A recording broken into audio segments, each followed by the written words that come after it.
talk about public goods here.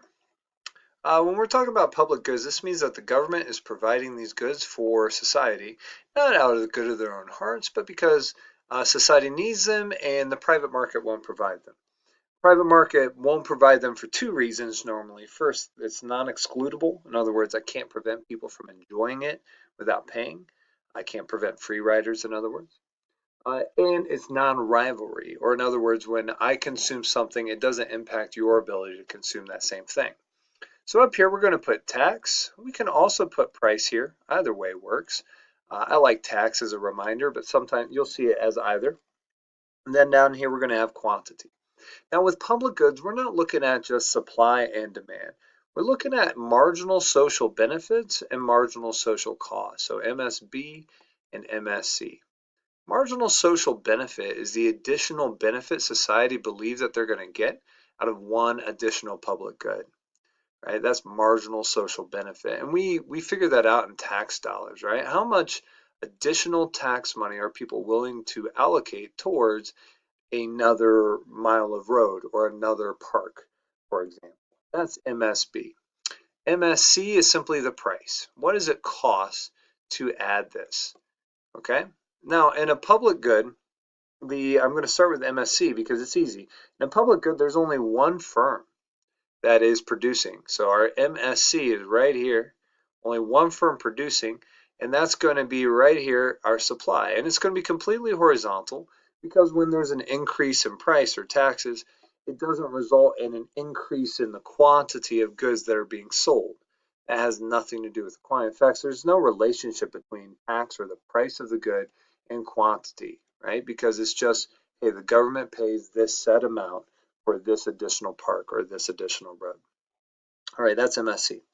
Our MSB, or marginal social benefit, which also serves as our demand, is downward sloping here. And this is because of the law of diminishing returns, right? When it costs very little to produce an additional unit, people are going to want a whole lot. But when it costs a lot of money to produce an additional park, people are going to want very few. Okay, in addition, producing the fourth or fifth or sixth or seventh or eighth uh, park is going to have less additional benefit than producing the first. So society's benefit is always based on the cumulative tax dollars that people are willing to pay for that good.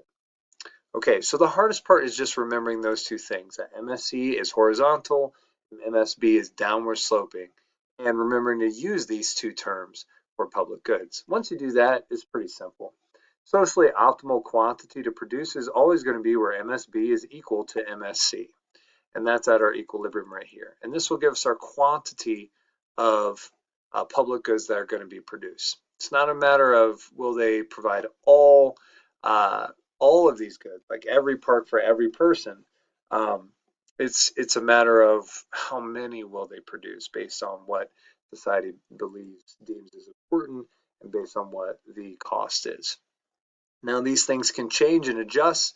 The cost can go up and that will shift MSC up and reduce the quantity that's going to be provided by the government, or the demand for this could go right through like a campaign.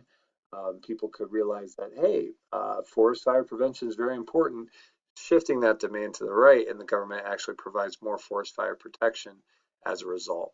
But generally speaking, we're right here. Let's do one quick shift just to show you in case you're a little puzzled on that.